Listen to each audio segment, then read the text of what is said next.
পদ্ধতি চালু করলে প্রতি ডলারের দর ১২০ টাকায় ওঠানামা করে। এই পদ্ধতিতে ডলারের সর্বনিম্ন ও সর্বোচ্চ দাম নির্ধারণ করে দেয় বাংলাদেশ ব্যাংক। তবে গত কয়েক মাস ডলার বাজার স্থিতিশীল থাকলেও আমদানি ও দায় পরিশোধের চাপ বাড়ায় ফের বাড়ছে ডলারের দাম। ফলে খোলা বাজারে এর দর হয়েছে ১২৭ টাকা পর্যন্ত। তাই ব্যাংকগুলোকে বাজারের সাথে তাল মিলিয়ে বেশি দামে কিনতে হচ্ছে ডলার। এ সময় ব্যাংকগুলোকে ১২৫ থেকে ১২৬ টাকা পর্যন্ত দাম দিয়ে ডলার কিনতে দেখা গেছে। তাই আইএমএফ এর পরামর্শে এবার নতুন ক্রলিং পেগ পদ্ধতি চালু করতে যাচ্ছে বাংলাদেশ ব্যাংক। এতে ডলার সরবরাহ বাড়বে বলে মনে করে সংস্থাটি। চাহিদার চাপে দাম বেড়ে যাওয়ায় নির্ধারিত মূল্যের থেকে অতিরিক্ত দামে ডলার কিনতে হচ্ছে ব্যাংকগুলোকে।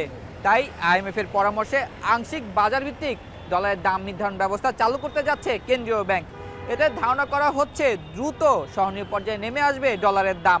তবে বিশ্লেষকরা বলছেন ডলারের দাম বাড়লে মূল্যস্ফীতি আরও বাড়বে।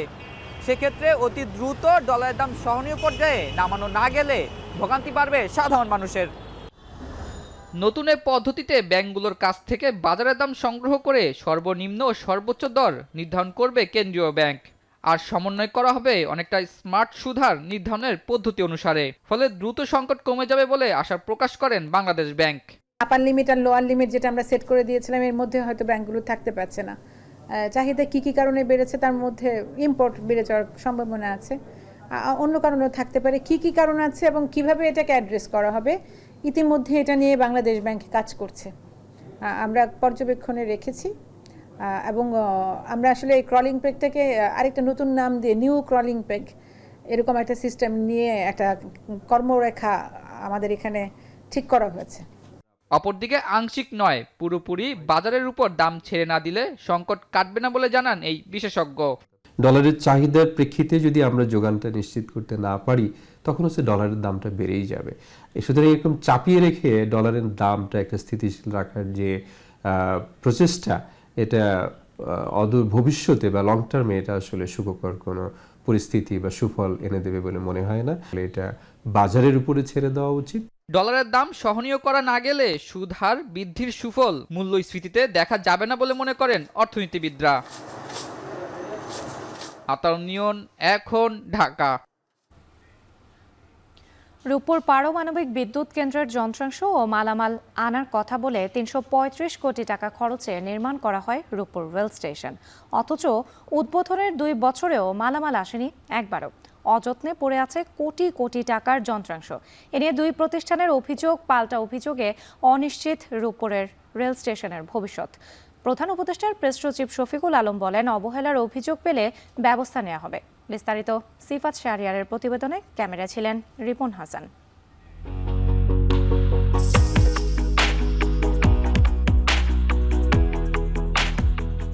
চকচকে লাগেজ ভ্যান, সদ্য ভারত থেকে কেনা ওয়াগন, নতুন রেলপথ।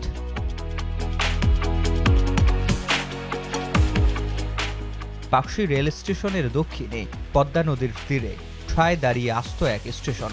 প্ল্যাটফর্ম থেকে উকি দিলে অদূরে দেখা মিলবে রূপপুর পারমাণবিক বিদ্যুৎ কেন্দ্রের।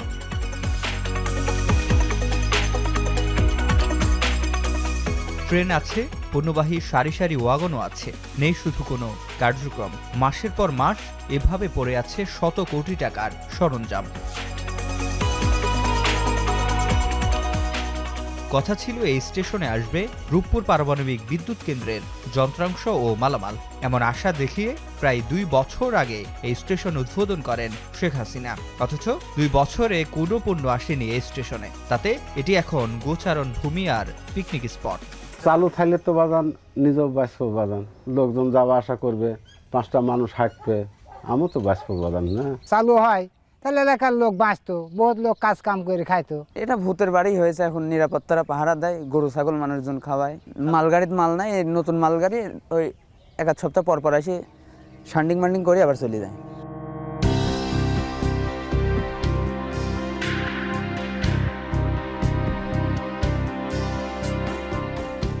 ৩৩৫ কোটি টাকা খরচে নির্মিত রেলপথের ভবিষ্যৎ জানতে স্টেশন ভবনে গিয়ে দেখা মেলেনি কোনো কর্মকর্তার। জানা গেল শুধুমাত্র রেলওয়ে নিরাপত্তা কর্মী ছাড়া কেউ আসেন না স্টেশনে। আচ্ছা, তারপরে রেলওয়ে কর্মকর্তা কেউই থাকে না? না, না না কোনো সময় মানে এই স্টেশনের কোনো কার্যক্রম নেই, কার্যক্রমই নাই, এক কথায় টোটালি বন্ধ। যাদের খেয়াল রাখার কথা সেই পাকসুই বিভাগীয় অফিস থেকে মেলেনি কোনো সদুত্তর। ওরা ওদের কোনো সেফটি বা কোনো কারণে ইয়ে করছে কিনা এটা তো আমরা বলতে পারবো না। আমাদের লাইনে তো কোনো ট্রেন তো ঢুকতেছে, তাদের ডিমান্ডের উপরে হয়েছে। এখন কেন তারা সরে যাচ্ছে, তাদের কোনো সেফটি বা কোনো কিছুর ইস্যু আছে কিনা এটা তো। রেলের সদ্যবিদায়ী মহাপরিচালক বলছেন, ব্যবহার উপযোগী করে রাখা হয়েছে স্টেশন। রূপপুর পারমাণবিক বিদ্যুৎ কেন্দ্র চাইলেই ব্যবহার করতে পারবে। আমাদের পক্ষ থেকে এটা পুরোপুরি ব্যবহার উপযোগী করা হয়েছে। এখন যখনই এই রূপপুর প্রকল্পের জন্য তারা কাজের জন্য যখনই তারা এটা চাহিদা দেবে অথবা যখন তারা চাইবে তখন এটা তারা ব্যবহার করতে পারবে।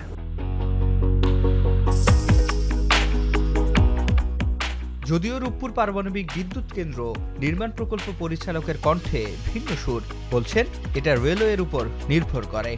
এটা টোটালি নির্ভর করতেছে বাংলাদেশ রেলের উপরে, এটা রূপপুর প্রকল্পের সাথে সংশ্লিষ্ট না। বর্তমানে এই ধরনের ট্রান্সপোর্ট প্ল্যান যেটা হচ্ছে, এই ট্রান্সপোর্ট প্ল্যানের মধ্যে এই রেল লাইন ব্যবহার করে কোনো মালামাল আনয়ন করা হবে এই ধরনের কোনো পরিকল্পনা আপাতত নেই।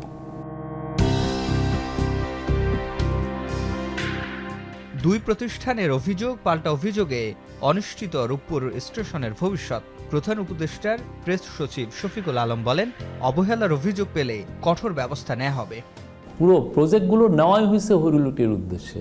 আমরা তো এগুলোর প্রত্যেকটারই অ্যাকাউন্টেবল করতে চাচ্ছি, এগুলোর এগেনস্টে কেস হওয়া উচিত। যারা যারা এগুলোর সাথে জড়িত সবগুলোর এগেনস্টে কেস হওয়া উচিত, প্রত্যেকটার ক্ষেত্রে কেস হওয়া উচিত। বাংলাদেশের যেখানে পুরাতন রেল লাইন হওয়ার কারণে প্রায়শ আমরা দেখি ট্রেন দুর্ঘটনায় পড়েছে, তবে কোটি টাকা খরচে এই রূপপুরে নতুন রেল লাইন করার পরও দীর্ঘদিন ব্যবহার না করার কারণে এর লোহার উপরের পাতে যেখান দিয়ে ট্রেন যাওয়ার কথা সেখানে মরিচা ধরেছে। বিশেষজ্ঞরা মনে করছেন এটি শুধু অর্থের অপচয়ই নয়, বরং কর্তৃপক্ষের অদূরদর্শিতাও। সিফাত শাহরিয়ার, এখন, রূপপুর, পাবনা। নদ নদী বেষ্টিত হলেও বরিশালে দিন দিন নেমে যাচ্ছে ভূগর্ভস্থ পানির স্তর। দেখা দিচ্ছে সুপেয় পানির সংকট, এতে বিভাগ জুড়ে ভোগান্তিতে নগরবাসী। তবে সারফেস ওয়াটার ট্রিটমেন্ট প্ল্যান্টের মাধ্যমে পানি সরবরাহ করা গেলে সংকট সমাধান সম্ভব বলছেন বাসিন্দারা। আর বিশেষজ্ঞরা বলছেন, দ্রুত সময়ের মধ্যে এ বিষয়ে সরকারের পক্ষ থেকে স্বল্প, মধ্য ও দীর্ঘমেয়াদী পরিকল্পনা নেওয়া উচিত। তবে পানির ঘাটতি পূরণে ওয়াটার ট্রিটমেন্ট প্ল্যান্টের কার্যক্রম চালুর পরিকল্পনার কথা জানিয়েছে সিটি কর্পোরেশন। মাহমুদ নবীর তোলা ছবিতে অমিত হাসানের প্রতিবেদন। বরিশালকে বলা হয় পানির দেশ। মাকড়সার জালের মতো এই জনপদকে জড়িয়ে রেখেছে নদী, খাল আর জলাশয়। তবে গেল 5 থেকে 6 বছর ধরে এ অঞ্চলে দেখা দিয়েছে সুপেয় পানির তীব্র সংকট। উপরিভাগে পর্যাপ্ত উৎস থাকলেও খাবার পানির জন্য সংগ্রাম করতে হচ্ছে লাখ লাখ মানুষকে। বরিশাল সিটি কর্পোরেশনের 5 নম্বর ওয়ার্ডের বাসিন্দা সোহান হাওলাদার। শরীরের সবটুকু শক্তি দিয়েও পাচ্ছেন না নলকূপ থেকে এক ফোঁটা পানি। একই চিত্র নগরীর বিভিন্ন এলাকার নলকূপের। বাধ্য হয়ে অনেককেই ভরসা করতে হচ্ছে কীর্তনখোলার পানির ওপর। এতে নলকূপের বদলে সাবমার্সিবল পাম্পে ঝুঁকছেন। অপরিকল্পিতভাবে পাম্প বসিয়ে উত্তোলন করছেন ভূগর্ভস্থ পানি। অনেক কলই নষ্ট হয়ে গেছে, পানি দিলাম, পানি দিয়ে কল চাপলাম, এরপর পানি ওঠে না। নদীতে পানি আনতাম, আবার দুই এক কলসে নিয়ে ফুরাইয়া ফেটকুড়ি দিয়ে খাইতাম। পানি তো অনেক কষ্ট করছে, বুঝলেন, একটু চাপতে হ্যাঁ অনেকক্ষণ পরে একটু পানি উঠতে। এর ফলে সুপেয় পানির স্তর তার ভারসাম্য হারাচ্ছে। আগে যেখানে বরিশাল নগরে 750 থেকে 800 ফুট নিচেই মিলত বিশুদ্ধ পানি, সেখানে এখন প্রায় 1000 ফুট নিচে যেতে হচ্ছে। এখনই এ বিষয়ে কার্যকরী পদক্ষেপ না নেওয়া হলে অদূর ভবিষ্যতে হয়তো বরিশাল নগরে পানির হাহাকার পড়বে। বরিশাল নগরবাসীর সুপেয় পানির চাহিদা মেটাতে কোটি কোটি টাকা ব্যয়ে কীর্তনখোলা নদীর তীরে নির্মাণ করা হয় এরকম 2টি সারফেস ওয়াটার ট্রিটমেন্ট প্ল্যান্ট, যার নির্মাণ কাজ অনেক আগে শেষ হলেও এখন পর্যন্ত চালু হয়নি। কথা ছিল এই প্ল্যান্ট দুটির মাধ্যমে বরিশালের নগরবাসীর পানির চাহিদা মেটানো হবে, কিন্তু সে সুফল আজও ভোগ করতে পারেনি নগরবাসী।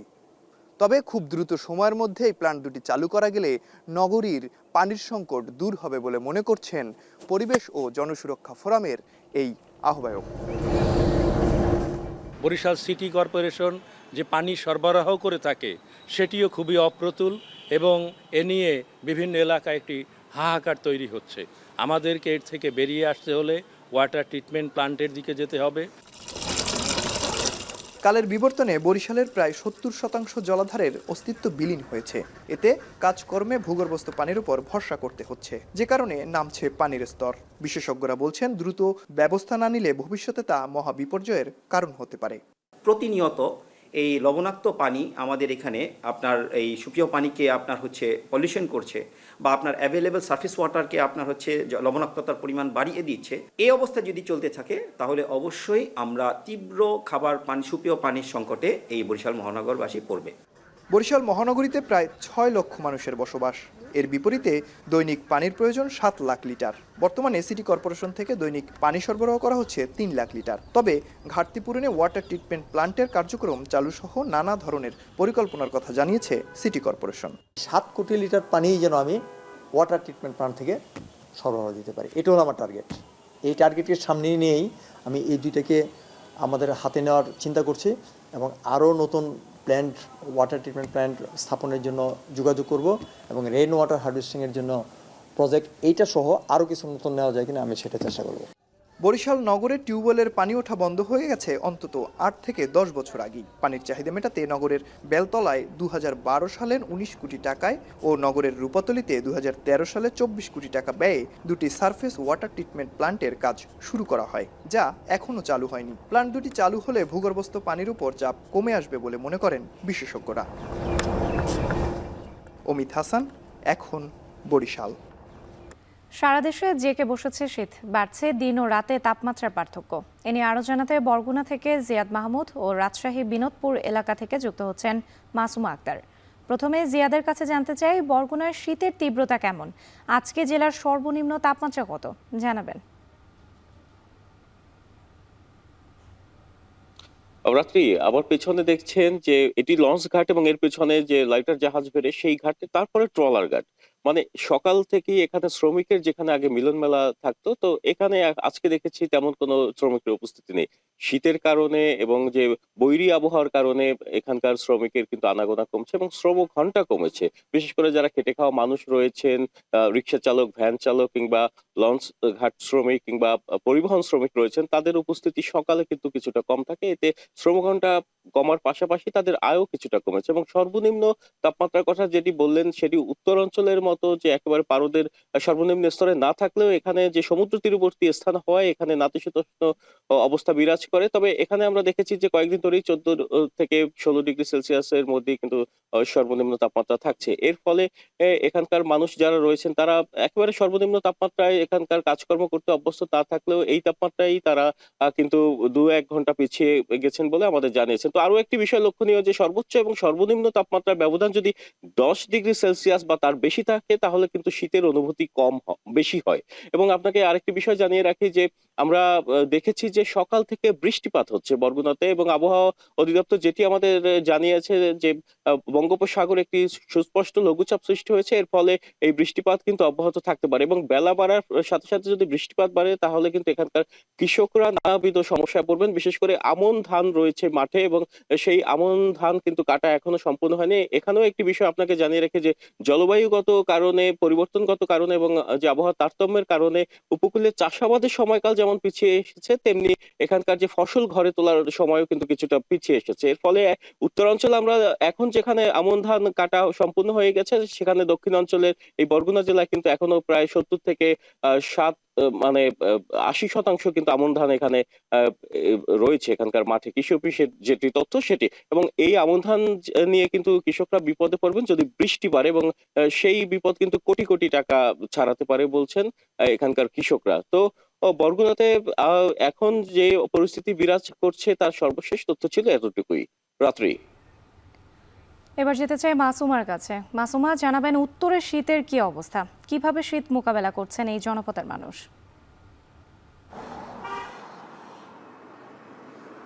রাত্রি অগ্রহায়ণের শেষের দিক থেকে কিন্তু রাজশাহীতে আসলে শীতের যে তীব্রতা সেটি বাড়তে থাকে এবং পৌষে এসে কিন্তু সেটি খানিকটা সুখকর হয়েছে, অর্থাৎ পৌষে এসে কিন্তু যে তীব্রতা আরও জেকে, শীতের যে তীব্রতা সেটি কিন্তু আরও জেকে বসার কথা, কিন্তু সেই অনুপাতে কিন্তু রাজশাহীতে এখন পর্যন্ত আমরা দেখছি প্রতি বছরের ন্যায় এই সময়টিতে আসলে এখন কিন্তু তাপমাত্রা অনেকটাই সহনীয় পর্যায়ে রয়েছে। অর্থাৎ আমরা দেখছি যে গেল সপ্তাহ খানেক ধরে কিন্তু 11 থেকে 13 ডিগ্রি এবং 13 ডিগ্রির ওপরে পর্যন্ত কিন্তু তাপমাত্রা ওঠানামা করছে, এবং রাতের তাপমাত্রা তো কিছুটা কমলেও কিন্তু দিনের তাপমাত্রা প্রায় অপরিবর্তিত থাকছে, এবং বেলা কিছুটা বাড়ার সাথে সাথে কিন্তু সূর্যেরও দেখা মিলছে এই জনপদে। এই কারণে কিন্তু শীতের যে তীব্র অনুভূতি সেখান থেকে কিন্তু বেশ খানিকটা স্বস্তিতে রয়েছেন এই জনপদের মানুষ।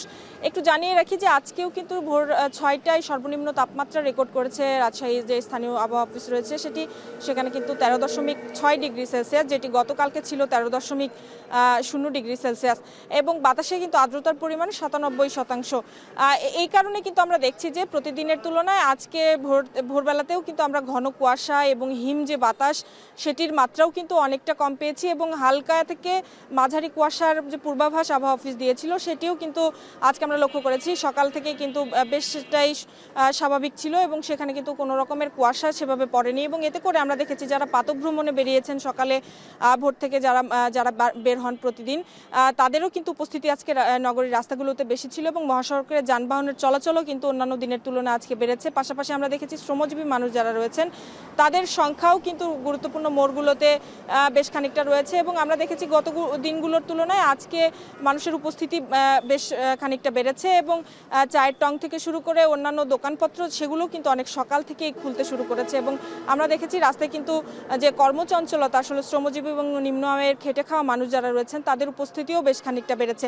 আমরা দেখেছি কিন্তু প্রতিদিনের ন্যায় তারা অনেক ভোর থেকে আসলে বাড়ি থেকে বের হন, এবং আজকেও কিন্তু আমরা লক্ষ্য করেছি যে নগরীর এই তালাইমারি, বিনোদপুর, এছাড়া রেলগেট যে এলাকাগুলো রয়েছে সেখানে তাদের উপস্থিতি রয়েছে। তারা কাজের জন্যই কিন্তু আসলে বাড়ি থেকে ভোর থেকে বের হন, এবং তাদের কিন্তু যে কর্মঘণ্টা সেটি অনেকটা কমেছে, যেহেতু শীতের শুরু থেকেই কিন্তু তাদের কাজের যে সন্ধানে তারা নগরীতে আসছেন। তবে তুলনামূলকভাবে সকাল থেকে কিন্তু তাদের যে লম্বা সারি বা যে দাঁড়িয়ে থাকার ব্যাপারটি সেটি আমরা লক্ষ্য করেছি। তারা বলছেন যে এই শীত আসলে আসলে তাদের কাজের যে কর্মঘণ্টা সেটি কমে, পাশাপাশি তাদের আয় রোজগার সেটিতেও কিন্তু তাদের একটা বড় প্রভাব পড়ে। তবে শীতের যে অনুভূতি সেটি খানিকটা সহনীয় থাকার কারণে আসলে তাদের যে ভোগান্তি সেটি কিছুটা কমেছে বলে কিন্তু আমরা জেনেছি এখন পর্যন্ত।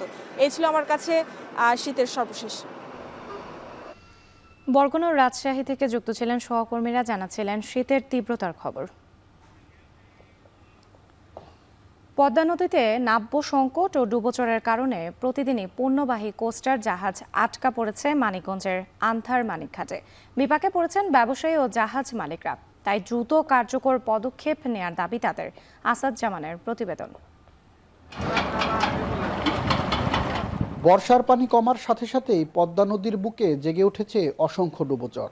মানিকগঞ্জের হরিরামপুর উপজেলার বাহাদুরপুর থেকে সিরাজগঞ্জের লতিফপুর পর্যন্ত নৌপথের অন্তত 6 থেকে 8টি পয়েন্টে দেখা দিয়েছে নাব্য সংকট। বিশেষ করে আন্ধারমানিক ঘাটে প্রতিদিনই চট্টগ্রাম, মোংলা, সিলেট, কুতুবদিয়া ও নারায়ণগঞ্জ বন্দর থেকে আসা পণ্যবাহী কোস্টার জাহাজ আটকা পড়ছে। নৌপথে পানির গভীরতা কম থাকায় বাধ্য হয়ে জাহাজ থেকে সার, কয়লা, ক্লিংকার, পাথর ও খাদ্যপণ্য খালাস করে তা ছোট ছোট বাল্কহেডের মাধ্যমে পাঠানো হচ্ছে পাবনার নগরবাড়ি, সিরাজগঞ্জের বাঘাবাড়ি ও রাজবাড়ির দৌলদিয়া নৌবন্দরে। এতে সময় ও খরচ দুটোই বাড়ছে ব্যবসায়ীদের। ব্যাংক থেকে লুট করছি যাবো নগরবাড়ি, নগরবাড়ি যাইতে রাস্তা পানি কম, এখানে আটকা রেখেছি। মালিকরাও সমস্ত জাহাজ পাঠাইতে রাজি না, এই মাল এদিকে আনা সম্ভব হচ্ছে না। জাহাজে কোটি কোটি টাকার মাল থাকে, এখন এই জাহাজ যদি কোনো একটা দুর্ঘটনা ঘটে যায় এই দায়ভার নিবে কে? মাল শিফটিং করতে হলে আমাদের মালিকের কমসে কমপক্ষে 60 থেকে 70 হাজার টাকা আমাদের মালিকের ডোনেশন দেওয়া লাগবে। মালিক এখানে হরিণাল থেকে পাড়ি দেওয়ার পরে পানি কম নাব্যতার কারণে আমি কিন্তু মালের ড্রাফট কিছু কমাইয়ে তারপরে নগরবাড়ি যাবো। আন্দারমানিক এই যে জায়গাটা পানির কম, এই পানি কমের এই জায়গাটা কাটিয়ে দিলি আর ওই লতিপুরের ওই জায়গাটা যদি আমাদের কাটিয়ে দেয় তাহলে আর আমাদের আর কোনো অসুবিধা আছে না। আমরা ইনশাল্লাহ এখান থেকে আর নগর করা লাগতেছে না, আমরা এক নাগাড়ে চালাইয়ে আমরা চলে যেতে পারতেছি। নৌপথের সংকট নিরসনে দ্রুত ড্রেজিং কার্যক্রমের আশ্বাস দিয়েছেন বিআইডব্লিউটিএ কর্তৃপক্ষ।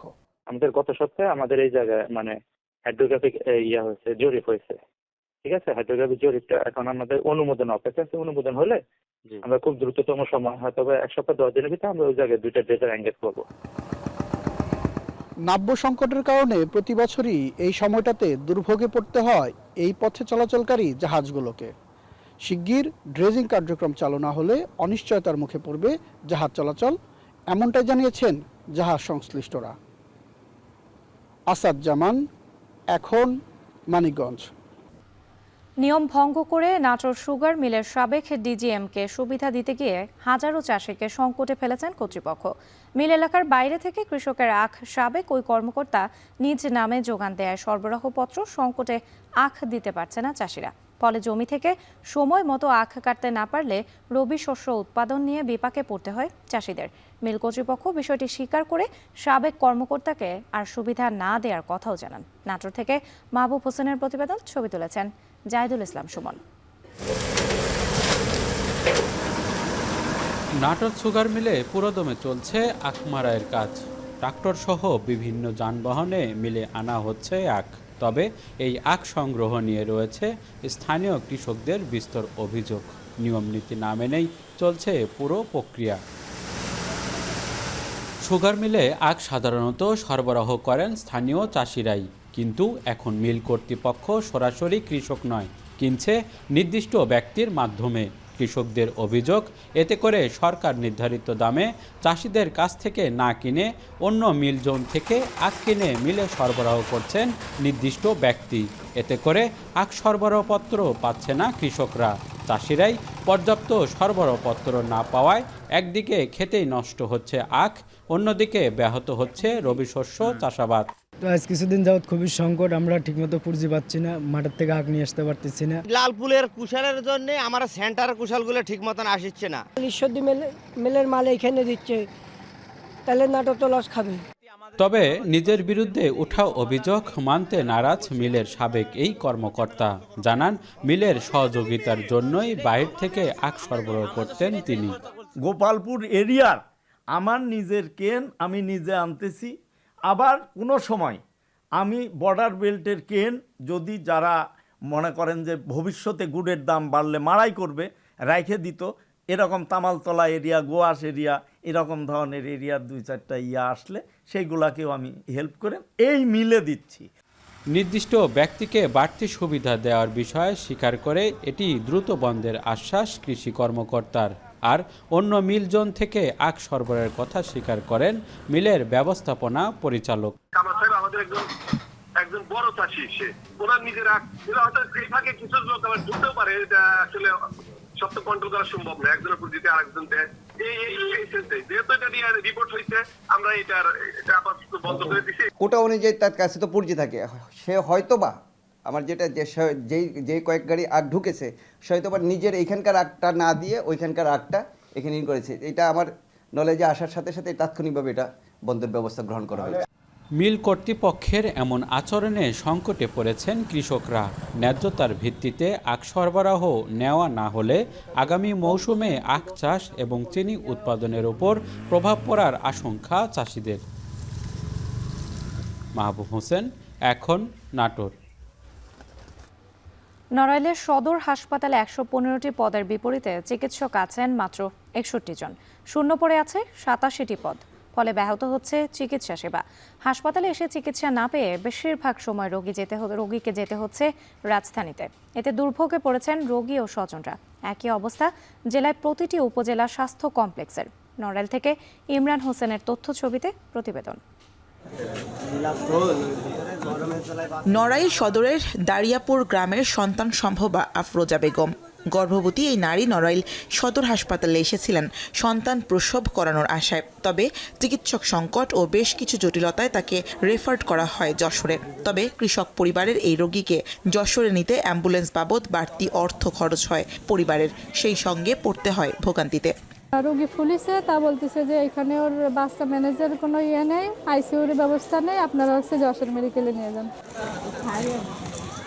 শুধু আফরোজা নন, নড়াইলের লোহাগড়া, কালিয়া ও নড়াইল জেলা হাসপাতালে চিকিৎসা সেবা নিতে আসলে প্রতিদিন অসংখ্য রোগীকে বিশেষজ্ঞ চিকিৎসকের অভাবে পাঠানো হয় পাশের জেলা যশোর, খুলনা অথবা রাজধানী ঢাকায়, যাতে বাড়তি সময়ের পাশাপাশি খরচ করতে হয় কয়েক গুণ বেশি অর্থ। সদরে কেন কোনো থানা লেভেলেও কোনো ভালো চিকিৎসক নাই যে সর্বপ্রকার চিকিৎসা আমাদের হইতে পারে। আমাদের অন্য অন্য জেলায় যাইতে হয়। বড় কোনো ধরনের কোনো অপারেশন যদি আমাদের করতে হয় নড়াইলে, কোনো ধরনের কোনো বড় অপারেশন নড়াইলে হয় না। এইখানে যে পর্যাপ্ত সুযোগ সুবিধা থাকার কথা সেটা আসলে এখান থেকে আমরা পাই না বা সেটা দেওয়া হয় না। 50 শয্যার আধুনিক সদর হাসপাতালটি 2007 সালে 100 শয্যায় উন্নীত করা হয়। তবে এখনও চলছে 50 শয্যার লোকবল দিয়ে। 100 শয্যার হাসপাতালে বিশেষজ্ঞ সহ 50 জন চিকিৎসক থাকার কথা থাকলেও আছে মাত্র 19 জন। কনসালটেন্ট 19 জনের বিপরীতে 7 জন, মেডিকেল অফিসার 5টি পদ থাকলেও আছে 2 জন। আর টেকনিশিয়ান অ্যাসিস্ট্যান্ট সহ চতুর্থ শ্রেণীর অন্তত 208 জন কর্মচারীর জায়গায় আছে মাত্র 92 জন। অথচ এই হাসপাতালে প্রতিদিন গড়ে চিকিৎসা নিতে আসে 300-র বেশি রোগী। ফলে সেবা দিতে হিমশিম অবস্থা চিকিৎসকদের। একই অবস্থা লোহাগড়া ও কালিয়া উপজেলা স্বাস্থ্য কমপ্লেক্সের। কালিয়া উপজেলায় 35 জন ডাক্তারের বিপরীতে রয়েছেন মাত্র 17 জন। লোহাগড়ায় 22 জন চিকিৎসক থাকার কথা থাকলেও আছে মাত্র 14 জন। চিকিৎসক সংকটে রোগীদের সেবা ব্যাহত হচ্ছে বলছেন হাসপাতালের আরএমও। তবে সংকট সমাধানের চেষ্টা চলছে বলে জানান তিনি। আমরা আমাদের মতো সর্বোচ্চ চেষ্টা করছি যেন মানুষের সেবা দিতে পারি, কিন্তু সেটা আশানুরূপ হচ্ছে না। এখন আমাদের জনবল নিয়োগ দেওয়া প্রয়োজন। আমরা প্রয়োজনীয় কাগজপত্র বিভিন্ন সময় পাঠাচ্ছি। জেলা সিভিল সার্জন বলছেন বর্তমানে 47% ডাক্তারের পদ শূন্য রয়েছে। জনবল নিয়োগের জন্য কর্তৃপক্ষকে জানানো হয়েছে। 250 বেডের প্রস্তাবনা হয়ে আছে এখনো পর্যন্ত 100 বেডের হসপিটাল, এবং 100 বেডের হসপিটালের জন্য জনবলের কিছুটা সংকটের পাশাপাশি যেহেতু কাজ লোড বেশি থাকে এবং হয়তো দেখা গেলো খুব জটিল যেগুলো রোগ আছে, যেমন ক্যান্সারের মতন চিকিৎসা বা যেগুলো দেখা যায় যে খুব মারাত্মক পর্যায়ে চলে গেছে, কিছু নার্ভাস সিস্টেমের রোগ মানে যেটা স্নায়ুতন্ত্রের রোগগুলো আছে, এগুলোকে রেফার করা হয়। গেল 1 বছরে নড়াইল সদর হাসপাতালে ভর্তি থেকে চিকিৎসা নিয়েছেন 28,000 রোগী, আর আউটডোরে সেবা নিয়েছেন 2,73,000-এর বেশি রোগী। এখন নড়াইল। এবারে দেশের বাইরের প্রসঙ্গ। জার্মানিতে ক্রিসমাস মার্কেটে গাড়ি চাপায় নিহতের সংখ্যা বেড়ে দাঁড়িয়েছে 2 জনে। গুরুতর আহত অন্তত 68, এদের মধ্যে 15 জনের অবস্থা আশঙ্কাজনক। আহতদের স্থানীয় হাসপাতালে চিকিৎসা দেয়া হচ্ছে। জার্মানির ম্যাগডেবার্গের ব্যস্ত একটি ক্রিসমাস মার্কেটে এই ঘটনা ঘটে। ম্যাগডেবার্গের আঞ্চলিক প্রধানমন্ত্রী রেইনার হ্যাসলফ জানান, বড়দিন ঘিরে ওই মার্কেটে জড়ো হয়েছিল অসংখ্য মানুষ। হঠাৎই ক্রিসমাস মার্কেটে ভিড়ের মধ্যে ঢুকে পড়ে একটি প্রাইভেট কার। এ সময় গাড়ি চাপায় শিশুসহ 2 জন নিহত হন। এদিকে গাড়ি চাপা দেওয়ার ঘটনায় সন্দেহভাজন একটি সৌদি নাগরিককে গ্রেপ্তার করেছে জার্মান পুলিশ। ওই ব্যক্তি পেশায় একজন চিকিৎসক। তিনি 2006 সালে জার্মানিতে আসেন। মর্মান্তিক এই ঘটনার পরপরই জোরদার করা হয়েছে নিরাপত্তা ব্যবস্থা। শহরটি পরিদর্শনে আসার কথা রয়েছে জার্মান চ্যান্সেলর ওলাফ শলৎসের। জার্মানির রাজধানী বার্লিন থেকে প্রায় 100 মাইল পশ্চিমে অবস্থিত ম্যাগডেবার্গ শহর। ঊর্ধ্বমুখী মুসলিম জনসংখ্যা নিয়ে নতুন করে আলোচনায় ভারত। 2050 সালে ইন্দোনেশিয়াকে ছাড়িয়ে বিশ্বের সবচেয়ে বড় মুসলিম জনগোষ্ঠীর দেশের তালিকায় শীর্ষে উঠে আসবে দেশটি। শুধু তাই নয়, 2010 সালের তুলনায় 2050 সালে ভারতে হিন্দু ধর্মাবলম্বীদের হার কমবে 2.8% এবং ইসলাম ধর্মাবলম্বীদের হার বাড়বে 4%। মার্কিন গবেষণা প্রতিষ্ঠান পিও রিসার্চ সেন্টারের প্রকাশিত এই প্রতিবেদনটির তথ্য নতুন করে ছড়িয়ে পড়েছে ভারতের বিভিন্ন গণমাধ্যম ও ব্যক্তিগত সামাজিক যোগাযোগ মাধ্যমে। তৌহিদুর রহমান জানাচ্ছেন বাকিটা।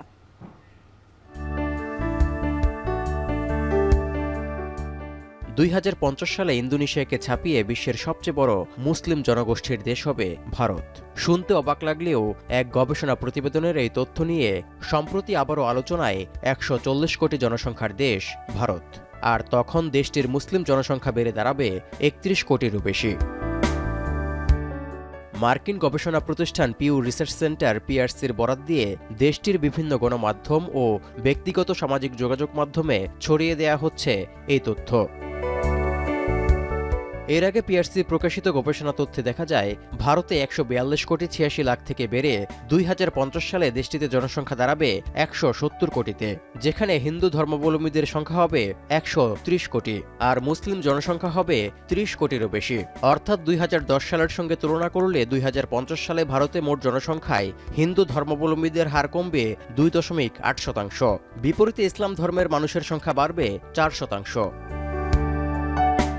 এর মধ্য দিয়ে ইন্দোনেশিয়া এবং পাকিস্তানের মুসলিম জনগোষ্ঠীর সংখ্যা টপকে যাবে ভারত। পিআরসির পপুলেশন গ্রোথ প্রজেকশনস ২০১০ থেকে ২০৫০ শিরোনামের ওই প্রতিবেদনটিতে আরও বলা হয়, শুধু ভারতই নয়, গোটা দুনিয়াতেই দ্রুত বাড়ছে ইসলাম ধর্মের মানুষের সংখ্যা। এদিকে মার্কিন গবেষণা সংস্থাটির সমীক্ষা তথ্য বলছে, মুসলিমদের একটা বড় অংশের বসবাস এশীয় প্রশান্ত মহাসাগরীয় অঞ্চলে। এর মধ্যে রয়েছে ভারত, পাকিস্তান, বাংলাদেশ, ইন্দোনেশিয়া, ইরান ও তুরস্ক। তবে বিশ্বের সবচেয়ে বেশি মুসলিম জনগোষ্ঠীর দেশ এখন ইন্দোনেশিয়া। এমনকি ২০৫০ সাল নাগাদ পুরো ইউরোপে মুসলিম জনসংখ্যা ১০% হবে বলেও মনে করছে Pew research center PRC. Touhidur Rahman, এখন বিশ্ব। ইসরায়েলি আগ্রাসনে গভীর সংকটে ডুবে থাকলেও বেঁচে থাকার লড়াইয়ে হাল ছাড়ছে না গাজাবাসী। বোমার আঘাতে সৃষ্ট ধ্বংসস্তূপ পরিষ্কার করে বিভিন্ন ফসল ফলিয়ে তাক লাগিয়ে দিয়েছেন ৬৫ বছর বয়সী এক নারী, যা দেখে অনুপ্রাণিত যুদ্ধ বিধ্বস্ত নগরীর বাসিন্দারা। তৌহিদুর রহমানের আরেকটি প্রতিবেদন।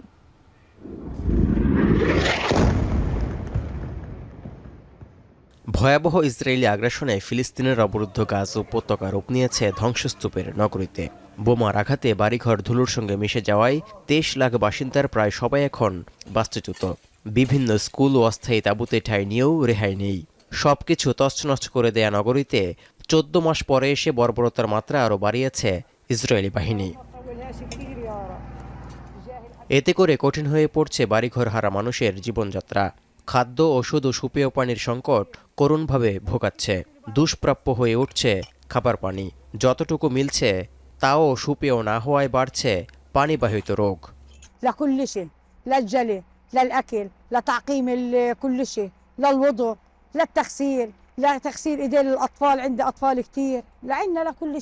এত সংকটের মধ্যেও বেঁচে থাকার লড়াইয়ে হাল ছাড়ছেন না গাজাবাসী।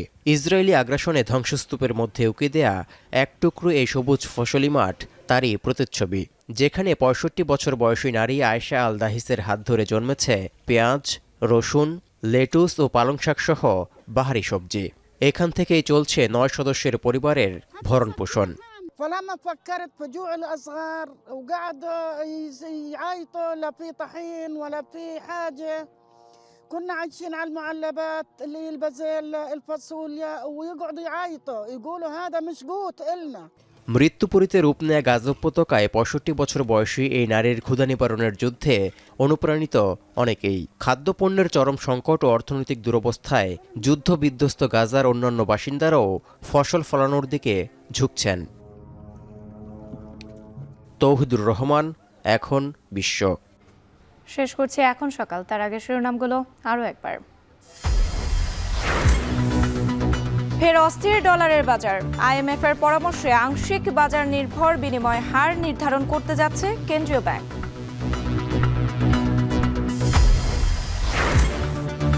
বিদ্যুৎ কেন্দ্রের যন্ত্রাংশ আনতে ৩৩৫ কোটি টাকায় নির্মিত রূপপুর রেল স্টেশন, ২ বছরেও আসেনি কোনো মালামাল।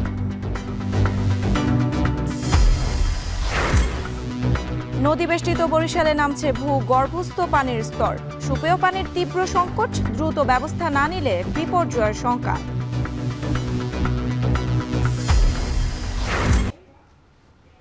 এ ছিল এখন সকালের আয়োজনে। এখন টেলিভিশন ওয়েবসাইটে দেখতে ভিজিট করুন www.ekon.tv।